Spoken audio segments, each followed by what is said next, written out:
Hey guys, Ryan here again, and this is actually the first video shot in a while. I've just been so busy with getting back to work and just trying to feel well again. But I was watching a really interesting video last night from Woodland37, and it was on his package that he got from Ocarina Fella 84, I think it is. And it was a game that he got in there, and it was a Game & Watch game. And the video, and the way Karl, I think they're both called Karl actually, but Woodland37, the way he was speaking about the game that he got, and how, like, the sentimental value attached to that game for him, it was really struck a chord with me, and it was really, that was a really moving video actually. I've got to say, that was, he kidded at the start of the video that it was going to go deep, but knowing Karl's sort of style, you know, you think, alright, he's having a bit of a joke here, but he really did, and man, honestly, that got to me. That did get to me. That was a brilliant video, I have to say, but I have to do a video response to that because it's a really interesting subject. You know, what game or games hold the most sentimental value to you? And there's quite a few for me. I couldn't narrow it down to just one, so I've had to go and rake out my collections of games, which I kind of have in boxes, and I've kind of had to just pick some games here that are, are of value, sentimental value to me. No amount of money in the world could buy them off me. Put it that way. So yeah. So I'm actually going to start with a system that I've had since I was, well, I haven't had this system that I've got just now since I was a kid, but the very first system I ever got, and the very first game I ever got, like ever, was Super Mario Brothers on the NES, and this holds so much sentimental value to me. I mean, I've gone on about this game so many times, but for me, this game really started my sort of addiction to gaming. Not to collecting, obviously I was a kid, but to gaming. And I can remember I was at school, I think it was 1990 or 1991, I think it was. Probably 1990, I think it was 1990 anyway. And I just came home from school, and my mum and dad had went out, they'd gone shopping that day. And I still remember it really well. I was only 5 at the time, but I still remember it really well. And I came home, and Mum and Dad said that they had a surprise waiting upstairs for me. Now, it was actually in my sister's room, because she's older than me, so it was actually her system, but I got to play in it as well. And it was an NES, and I had mentioned previously to my parents that I really wanted a Nintendo. And I'll just put the game out of the way for now. And they got us an NES, and they got us Mario Brothers as a game to play. It actually came with a system, and I can remember playing it and never being able to get past World 3. It took us a long time, me and my sister playing it together, just to get to World 3. Because we didn't know the cheat at the time. You know, you could skip through the world quite easily from World 1 to World 4 to World 8. But we didn't know that then. We were just playing the game through as and when we could. And yeah, we used to just play this game religiously every day. And just some really good memories with my sister playing this game back in the day. And yeah, Mum and Dad sitting down trying to set up the system so that we could play it on our old TV. And they were failing miserably because you had to tune it in. Remember those days when you had to tune in your console to your TV? That was class. But yeah, I had to tune it in to get the right picture, and yeah, that was a special day for me. I was so excited, and Mario Brothers was the first game I ever played, and just then, you know, seeing it on the screen, playing it on the system, just absolutely blew my mind, and I've just been a huge Super Mario fan ever since. But the memories it has with me and my sister, you know, that we do occasionally talk about the days that we used to sit and play this game religiously, and yeah, this just holds so much value to me. This is probably one of the most valuable games I've got, actually, because of that. And I remember one time I actually got grounded. I can't remember what I'd done, but my parents grounded me and they said that I wasn't allowed to play the NES for 3 weeks. And that was difficult. That was really, really hard. I can remember I was struggling at the time and I was so upset and I was crying and oh my god. And I remember my parents went out one evening. I think my dad took mum for a meal. And yeah, they were out and my sister was in charge. So she came through to my room and she says, right, come on, we'll have a quick go in the NES. And I says, well, we're not allowed. And she says, it's alright, it's okay. I'll keep a lookout for mum, you can sit and play the NES. And sitting and play Mario Brothers, and honestly, just sitting there, just in fear that if my mum caught me, I was dead, you know what I mean? And yeah, that was awesome. Just sitting there that night playing it, and then actually we heard the car come up the drive while we were playing the NES, and we had to quickly unplug it, put the game back in the box, stick it back in the system box and put it away in the cupboard, and me to get through to my room as quickly as possible. And we just managed to do it with a couple of seconds to spare, so that was wicked. So yeah, but that's my memories of Super Mario Brothers anyway. So that's one of the sentimental games for me. Another game on the NES that holds a lot of sentimental value to me is this one, Iron Swords Wizards and Warriors 2. Because it's one of the very first games I can remember going out and actually buying with my parents. We went out to, I can't remember if it was Woolworths. Remember the good old days of Woolworths? But we went out there and no, I don't think it was Woolworths actually. What was it again?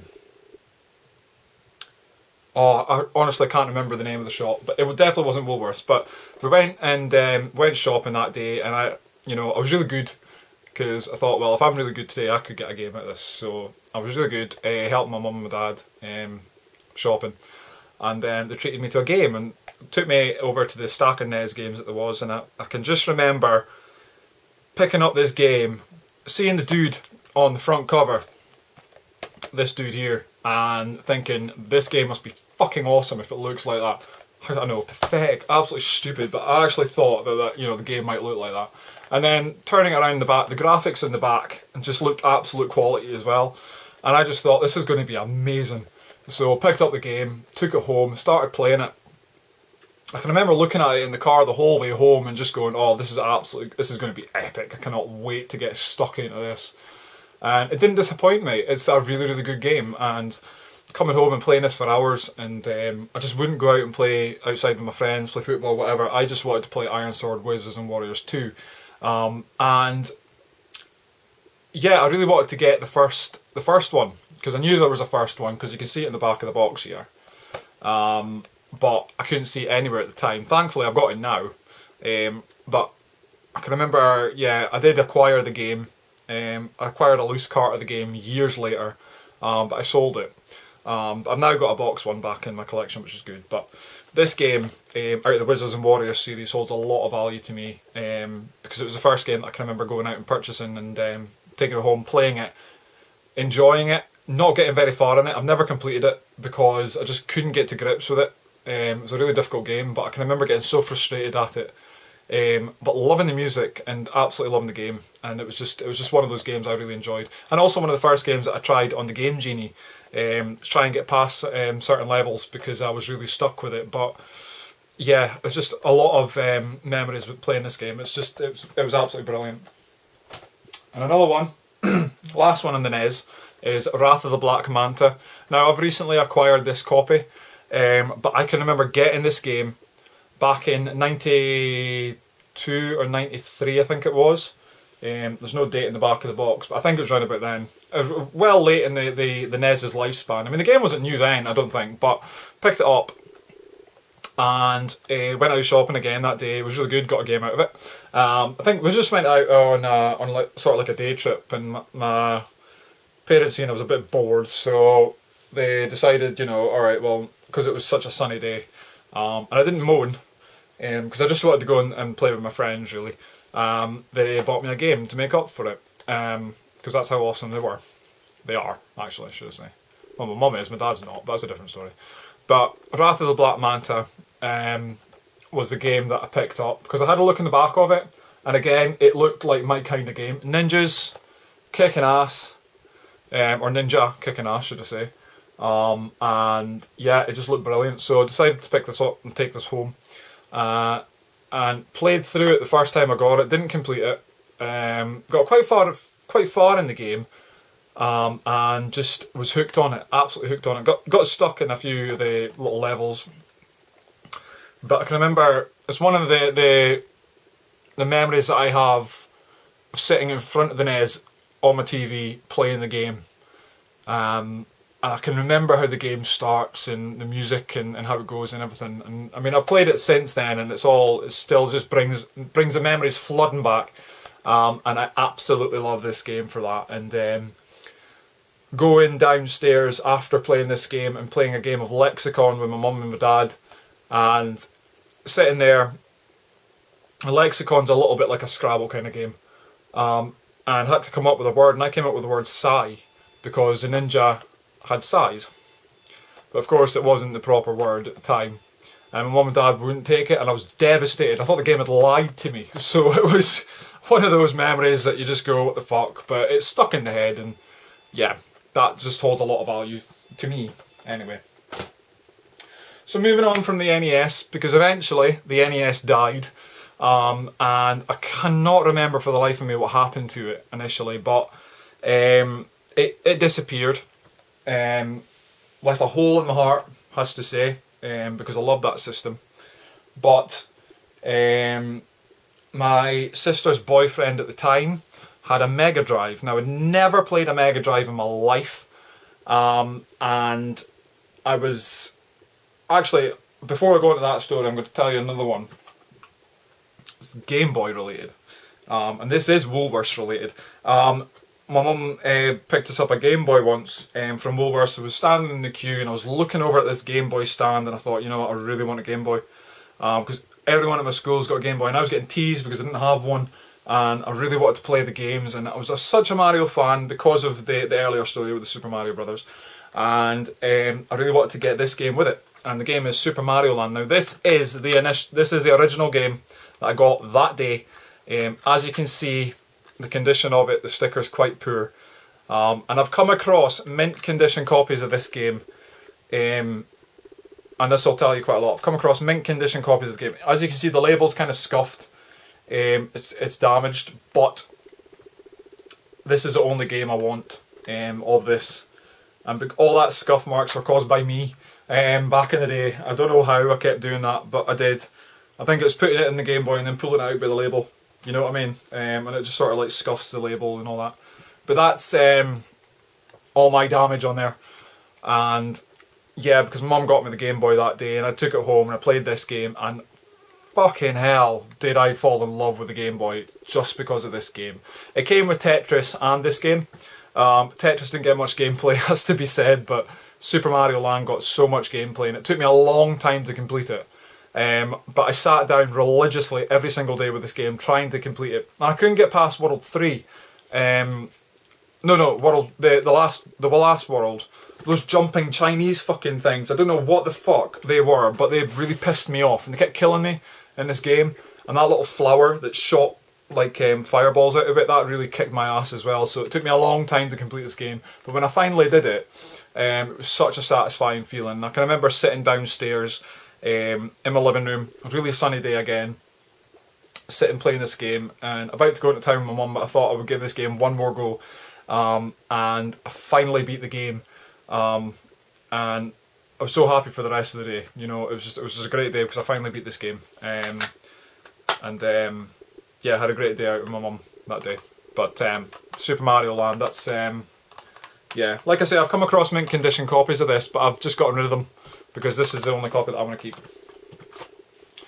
Right, this video is dragging on, oh my god. Right, so on to the Mega Drive. Anyway, sister's boyfriend had a Mega Drive, and he decided that he wanted to get the Mega Drive 2, the Model 2 one, but he had a Model 1 Mega Drive at the time, and instead of just throwing it away or trading it in, he gave it to me, which I thought was really, really nice of him, because my NES had died and I was really upset because I didn't have a console. I had a Game Boy, but I really wanted to play a console on the TV again, and I was upset I didn't have that. And then I got this Mega Drive one day. I just came home and it was there in my room.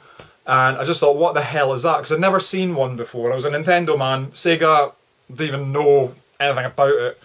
And yeah, I was just so confused about it. But the only problem was I didn't have any games for it. I just had the console set up on my TV and that was it. So it's like, oh my god, what are the games going to be like for this system? Is it going to be like the NES? Or... that was the only thing I could comprehend was NES or Game Boy.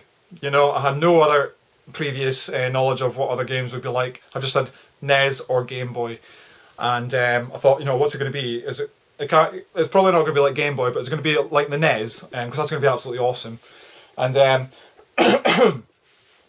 it was coming up to Christmas, and I thought, right, well, I'm definitely going to get a Mega Drive game for Christmas. So I thought, well, we'll just wait and see. That was hard, by the way. I have to say that was difficult. But I played the Game Boy religiously, just to sort of pass the time. But I think it was about a month later, it came up to Christmas, and I opened my first Mega Drive game. And it was Super Smash TV. And it was just unbelievable. Like, I can't even begin to tell you. A lot of people get like Sonic and that as their first game on the Mega Drive, but Super Smash TV was mine. And I can remember that Christmas opening up the game and getting it. And this is the original copy. This is the original one that I opened that day. And just looking at the front cover just made me go, what the fuck? And then looking at the graphics in the back just again made me go, what the fuck? You know, because the Mega Drive just looks so much better than the NES. And because I had no previous,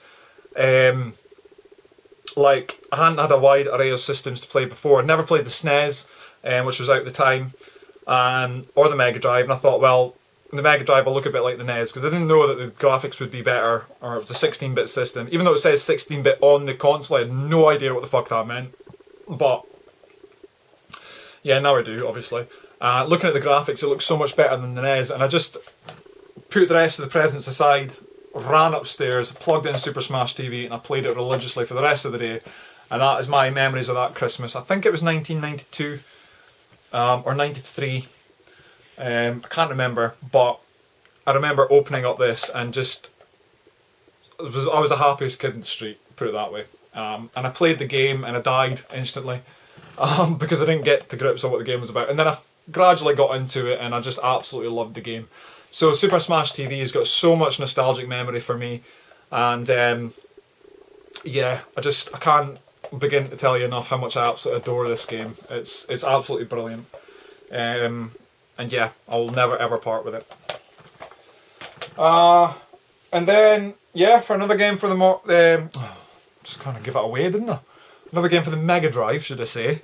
I'll just show you it now. It's Mortal Kombat 2. Again, same copy I've had since I was a kid. This one's in mint condition, because I do value my game sort of after that, because I was sort of collecting for the Mega Drive when I was a kid. But I got this game for my birthday. Fan was it 1994 or 93? The year this came out, honestly, I can't remember the years. I got this for my birthday, and I was playing Mortal Kombat a lot in my friend David's house, and he used to lend me his copy of Mortal Kombat 1. I used to play it religiously because I used to love learning all the fatalities and stuff. Yeah, it came up to my birthday and I said to my mum that I really wanted to get Mortal Kombat 1 because I wanted to play it. I wasn't very good at it, and I wanted to play it like when David wasn't here so that I could go and challenge him and beat him, because he was amazing at the game. And yeah, I just wanted to have the game, have my own copy of the game. But when I actually held this up, I kind of knew what it was, because it was the only Mega Drive game I got that day. But that's a lie. Actually, no, it wasn't. It wasn't the only Mega Drive game I got. I actually opened one previously, and it was oh, what was it? Oh, Cool Spot, I think it was. Cool Spotters. Yeah, I think it was Cool Spot. I can't remember. But it was a spot game anyway. But got this game, and I opened it, and I could not believe that it was Mortal Kombat 2. And I thought, oh my god, this is amazing, because I didn't know Mortal Kombat 2 was out. I mean, I didn't really read magazines back then, didn't listen to it on TV. You know, I was really not au fait with the gaming community whatsoever. I just sort of picked up games as and when my mum got them for me. And they got me this game, and I looked in the back of it and I thought, this looks like a million times better than Mortal Kombat 1. Oh my god, this is going to be amazing. And I went upstairs, plugged it in and played it, and fucking hell, it was unbelievable. This game is incredible. Even to this day, Mortal Kombat 2 is probably one of my favourite Mortal Kombats. If you go back and check my Let's Talk Mortal Kombat videos, I explain a lot about them, but this game was played all day on my birthday. Even when my friends Alex, Stephen, David came over, we sat down and played this game because they hadn't played either, and I felt really special then. I felt, oh, well, I'm the only one that's got this game. You know, you guys have all got Mortal Kombat 1, I've got Mortal Kombat 2.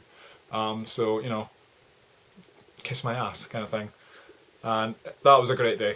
That was a really great day. And I've got really fond memories of that day, and yeah, Mortal Kombat 2. Love it. You know, this is really good going back through, like, reliving your history kind of thing. I quite like this. I've got more games. I'm just going to show Sega Saturn was another one as well, because it came out, and I remember there was one game in the Sega Saturn I really wanted, and it was Sonic R. And I says to my mum, I says, oh, I really want to get Sonic R, but I need to get a Sega Saturn system with it, because it won't play on my Mega Drive. And she went, okay, well, you won't be getting that then, because we can't afford it. And I was really, really upset, because I loved my Sonic games, because I had got into Sonic the franchise beforehand, and I thought, well, I'll really love this game. And I knew it was a racing game, but it just looked brilliant, and the graphics for the Saturn back then were absolutely phenomenal. So getting this game that Christmas, and I think it was 95 or 97. I think it was 97 actually. Getting this one, and I thought, okay, I opened it up, and I says to my mum, I says, well, I don't have a Sega Saturn. You know, this won't play on my Mega Drive. And she says, are you sure? And I opened it and explained to her that it was a disc and it wasn't going to plug into my Mega Drive. And she was like, oh, well, we'll have to put it back. And I was like, oh no. I was gutted. Didn't realise there was a big package sitting right next to it. I was just fixated on this game, and I was like, well, I really hope I can save up enough of my pocket money to get a Sega Saturn. And yeah, but then I opened that big box and it was a Sega Saturn, and I was absolutely besides myself. I was in awe of the system. Immediately opened the box, pulled out the system, and I'm holding the Sega Saturn in my hands, and that was the point that the Sega Saturn elevated itself above the NES. In my views, because I was getting to that age where, you know, gaming was my life kind of thing, and it kind of is now, but you know, it was like gaming in school and hanging out with my friends, and then gaming, and then school, hanging out with my friends, gaming, school, hanging out with my friends, that kind of thing. And yeah, the Sega Saturn, none of my friends had it, and I knew that, and I thought, oh my god, this is going to be amazing. And it did not disappoint me. And I know there's a lot of bad reviews about Sonic R, but for me, I could not get enough of this game, and I loved it. And the music, going back and playing it now, is rubbish, but playing it back then, it was perfect and fit with the game, and absolutely loved it. Unlocking Supersonic and all the other ones. I can't really remember. I think Dr. Robotnik was initially a playable character, but unlocking Supersonic. And that Emerald stage at the end was incredible, and absolutely loved the game, and I've got so much fond memories of it. Another game in the Sega Saturn I've got fond memories of, I'll try and make this quick, is Alien Trilogy. Basically because I was really ill and off school for a long time actually, back in, I think it was 97, or I could be wrong. But yeah, and I can remember my mum actually went out and bought me this game because I'd seen it, and I thought this was going to be amazing. Because I'd seen the Alien films. I know, I shouldn't have seen them back then, but I did. I had seen them already, and I loved them. And my mum went out and bought me this game to keep me occupied while I was at home on my own for that whole week. And I just sat and I played this game, and I could not believe the graphics for it was incredible. And I still hold that the Sega Saturn version is far better than the PS1 version. In my opinion, the Sega Saturn version just kicks its ass. And yeah, but I couldn't believe it. The graphics and the oh, what do you call them? Oh, the cutscenes, the video things in the game as well were really, really good, and the game just drew me in. And even now when I play that, I still think back to how I was that whole week, and I completely forgot that I was ill, and this game just made me feel better, really. But yeah, so I've got other games as well for the PS1. I'll just show you them quickly. Jet Rider 2. Fond memories of playing this with my friend Alex when I first got my PlayStation 1. But this wasn't the first PlayStation 1 game I got. The first PlayStation 1 game I got was Mortal Kombat Trilogy. And I can remember sitting down, this was on my birthday, and playing this with my dad. And we were just sitting playing it, and he couldn't play it obviously, but I had some previous experience with Mortal Kombat Trilogy because I'd played it at a friend's house. And that was why I wanted to get a PlayStation 1, because I couldn't get Mortal Kombat Trilogy on the Sega Saturn. I was trying my heart out to get Mortal Kombat Trilogy on the Sega Saturn, and I couldn't find it anywhere, and I was devastated because I really wanted to play the game. And then my mum decided to get, well, it's far easier to get the PlayStation 1, we'll just get you a PS1 and we'll get you the Mortal Kombat Trilogy as well. So I got it for my birthday and absolutely fell in love with it. It's a Platinum Edition one. But it's the only Platinum Edition PS1 game that I have that I will never part with. Just the memories of playing that game just hold a lot of sentimental value to me.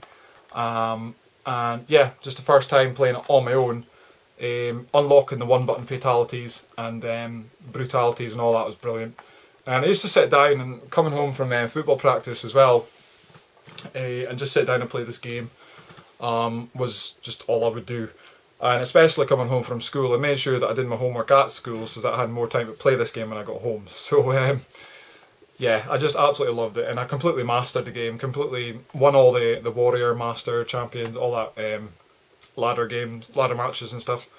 And yeah, it's absolutely brilliant. Beating the game with Noob Saibot, I think I beat it with Liu Kang, Sub-Zero, Rain. Yeah, just absolutely epic, and I love it very, very much. And yeah, back to Jet Rider 2, because I used to play this all the time with my friend Alex, and yeah, it's just, I've got fond memories of playing this game, and it's just one of those games that I had to get back into my collection, and I'm so glad I do, because I love it very much. And the last one is Tekken 2. Because I can remember going round to my friend Alex's house again, and we pulled an all-nighter, and we used to do this a lot. We pulled an all-nighter, and all we did was play this game. It was Tekken 2. And I think I've heard a lot of people actually say that they used to do that as well. It was just one of those fighting games. It was completely different to Mortal Kombat, and it was something that we played a bit of Street Fighter as well, and we loved that series. God, we loved that. But when Tekken came out, we sort of skipped past Tekken 1, but then we got Tekken 2. And we used to just sit and play this game religiously, and we always used to get to a point in the arcade mode where we'd play against Paul, and no matter what you did, you could not beat Paul in arcade mode in this game. You can now, but back then he was just so difficult to beat, and I can remember me and Alex would get so frustrated, but we would stay up all night just trying to beat him, passing the controller back and forth, and it used to take us like 6 or 7 or 8 hours just to get past Paul. You know, and then we did that and we got so excited, and we ended up losing to Hayachi in the end. But yeah, it was just absolutely epic, and I love this game so much, and I've got so much fond memories of it. And yeah, it's another Platinum game actually I'll never part with just because of that. And also as well, the memories of opening up the game one day. And this is how the game came. When you took out the disc, I never noticed, and it was years until I noticed there was a disc in the back of this. Literally, it was about a year or 2 years, I never noticed that there was a point blank demo in the back of Tekken 2, the Platinum Edition. And when I found that out, I was amazed. I was absolutely amazed and couldn't believe it. Because it didn't say it on the box that there was a demo, you know, and I never thought to think, oh, I just thought that was part of the box design. But yeah, So there you go. That was another thing that I can fondly remember doing one day. Me and Alex just looking at each other going, what the fuck is this? And playing point blank, and it was fucking amazing. So anyway guys, that's it. That's the games that hold a lot of sentimental value to me. Sorry that the video's gone on to half an hour. Oh my god, half an hour. I hope you enjoyed a little trip down memory lane, well for me. And I hope you enjoyed my stories, and yeah, just a lot of fond memories. And I'm feeling really good right now as well, because I'm remembering all that. It's bringing a lot back, so it's good. And yeah, but this is a video response to Woodland 37's video, which I will go and leave a link to in the description box below. Please go and check that out. And yeah, feel free to leave a video response yourself. It would be interesting to see who else has got fond memories of games, and yeah, it would be great to see. But anyway guys, I'm going to cut it short now. Thanks very much for watching. Please rate, comment and subscribe. Please also go and check out Woodland 37's video, and give him a sub as well. Check out all his video responses, because everybody's got some awesome memories as well, and I'm enjoying watching them. And yeah, thanks very much for watching. Take it easy. Bye for now.